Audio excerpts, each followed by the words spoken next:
you plan to come to Canada on a visit visa as an international student or a work permit or on a PR, there are certain things about Canada that you need to know before you arrive here in Canada that will make your life easier. If you don't know these things about Canada, arriving into Canada and settling down might be very difficult for you, and that is why I have decided to put this video in place. So I'm going to title it the 13 things that you need to know about Canada before arriving in Canada. And guess what? This will make you to have a smooth transition from your home country to Canada. Without much further ado, let's dive in. But if I lay down and I play dead and I stay dead, maybe you'll get. Hey guys, welcome back. So in today's video, I will be sharing with you 13 things you need to know about Canada. So irrespective of the type of visa that you have, you are coming as a visitor, you are coming as an international student, you are coming with a work permit, or you are coming with your permanent residence. You need to know certain things about the country that you are migrating to. If you don't know the things about the country you're migrating to, then how would you plan, especially for your arrival and also for your settling down and adapting to that particular country, right? Okay, so the first thing that I will be talking about is dollars. Yes, money, ego, owo. So when you are coming to Canada, ensure that you have spare cash. You might need this money maybe to buy something at duty free in the airport at your home country, or on the country you will be transiting from, or also on arrival at the Toronto airport or Montreal airport or whatever airport you would be having as your point of entry here in Canada. You might need to buy snack, you might want to buy a line for your phone, you might want to buy anything, you might even want to buy insurance there at the airport. You might want to buy anything at the airport. So that cash is going to come very handy. Point number 2, you need to check the weather of the particular province, not just Canada in general. You need to check the weather of the particular province that you will be migrating to, especially on the date of your arrival. That way, psychologically, emotionally, and physically, you will be prepared to dress for the weather on arrival, so you will not be caught unawares.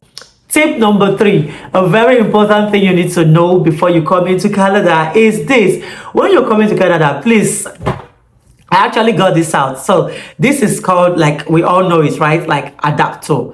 If you have this from your country, you can buy it, and you can also buy it from the airport. Guys, this thing is a lifesaver. It's a lifesaver, especially for you who is coming from your home country to Canada with your laptop, okay, and other electric appliances that you have. Some people came, I know someone who came with her blender. I don't know why, because she have a specific attachment to her blender and some other equipment. Some people come with their hair clipper and all of that.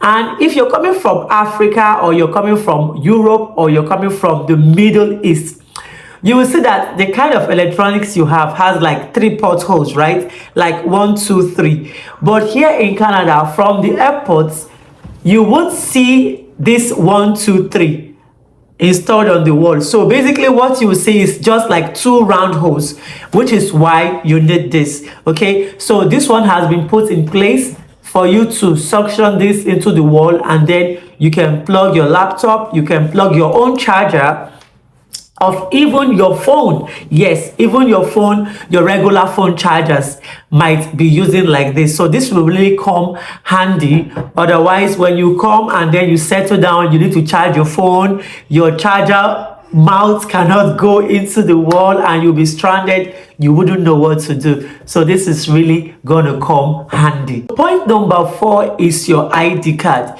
So when you arrive in Canada, basically your first means of identification is your international passport, right? So subsequently, if you know you will not be staying in Canada as a tourist, you know you'll be staying beyond that, I advise people to go and get a photo card. Okay, so if you have a photo card, you can use it as your ID card in the bank and anywhere you go, rather than carrying your international passport anywhere you go.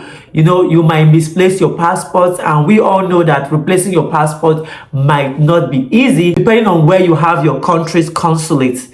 You know, but if you have that photo card, ID card, when it is lost, you can easily replace it, right? Point number 4 is your driver's license. Okay, so if you are coming from your home country to Canada, ensure you have your driver's license if you are driving in your home country. It could be a domestic license or it could be an international license. Irrespective of whatever it is, just come with anything driver's license, because if you come with that your international driver's license or even your domestic driver's license from your home country, you would be able to drive here in Canada for about 6 months without using the Canadian driver's license. So basically, the 6 months intervals you have is what would grant you that time for you to work towards getting your Canadian driver's license while you use your domestic or international license from your home country. Another point we'll be talking about is languages. Guys, be prepared. Canada is like bilingual. So basically they speak English and French. Okay, so English is in all provinces, but there are specific provinces that you need to speak French for you to like make it. You need to speak French for you to like get a good job. And I'm talking about cities like Montreal and cities like Quebec. Okay, so if you want to settle down in Quebec, you want to settle down in Montreal, and you do not speak French, it wouldn't be that easy for you. So just note, Montreal, Quebec is the best place for you if you are not conversant with speaking English. The next point we'll be talking about is clothing. Guys, in Canada, nobody sends you. Do you know that in Canada, you do not dress for fashion? You dress for your protection. You dress to stay warm. You dress to stay safe. And you dress to stay healthy. So basically, there are 4 seasons here in Canada. We have spring, we have autumn, we have summer, and we have winter.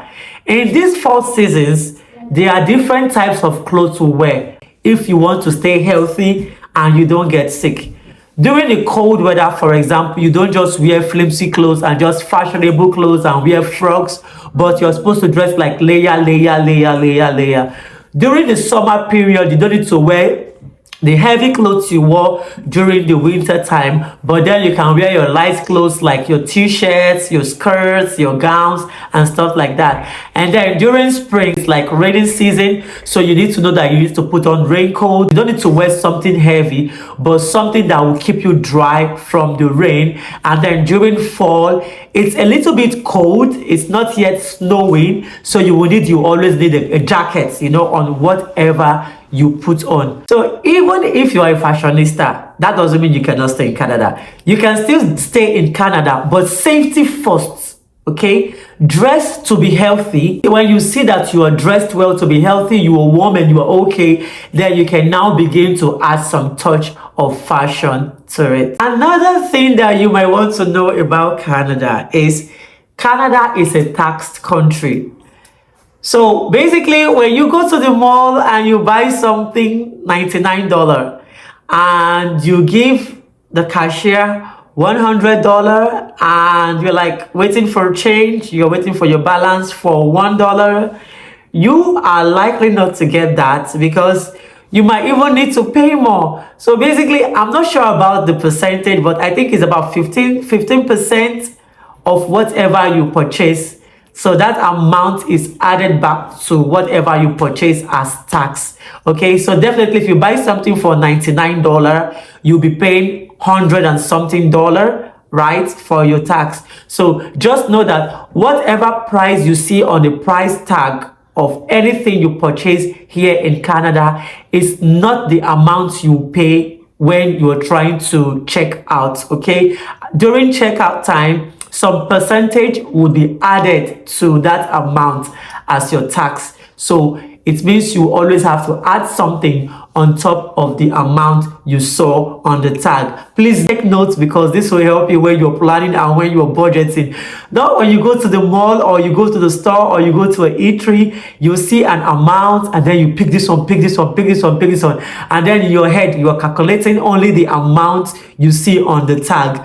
So despite the amount on the tag, just put like 15% on top of everything, or if thereabouts. That is going to be taxed. Another thing we'll be talking about is the fact that in Canada, do you know you can survive without a data? I'm telling you, like seriously, if I were to come to Canada on a visit visa, like to come here as a tourist, me, I will not buy data. I swear, I will not buy data. Guess what? There is free Wi-Fi everywhere. From the airport, there is Wi-Fi. In the bus, there is Wi-Fi. In the mall, there is Wi-Fi. Where is there no Wi-Fi? I think the only place there's no Wi-Fi might be in the taxi, which I'm even sure if you ask the taxi guy, is there Wi-Fi in your taxi? He might even give you the password, because he's also using the company's Wi-Fi. Like here in New Brunswick, we are using White Cab and Air Cab, and I know there's Wi-Fi there, but I've never really had the need to ask for it, because I always have my data on. So here in Canada, you have Wi-Fi everywhere, so you can even survive without having a data. Isn't that awesome? Isn't that amazing? So please take note of this bonus, take note of this jar. It would interest you to know that Canada is a multicultural country. Canada is so diverse. Like, can you mention people from all walks of life? Or is it countries? Mention, like, I haven't seen, there's no country in the world that you will call that me staying here now, I've not seen. I've seen people from all walks of life. The message here is that when you arrive here as an immigrant or as a new immigrant, you will definitely meet somebody from your home country. In other words, you are going to blend. So don't think you will be here all alone. No, you are not alone. You will definitely meet someone who speaks the same language with you.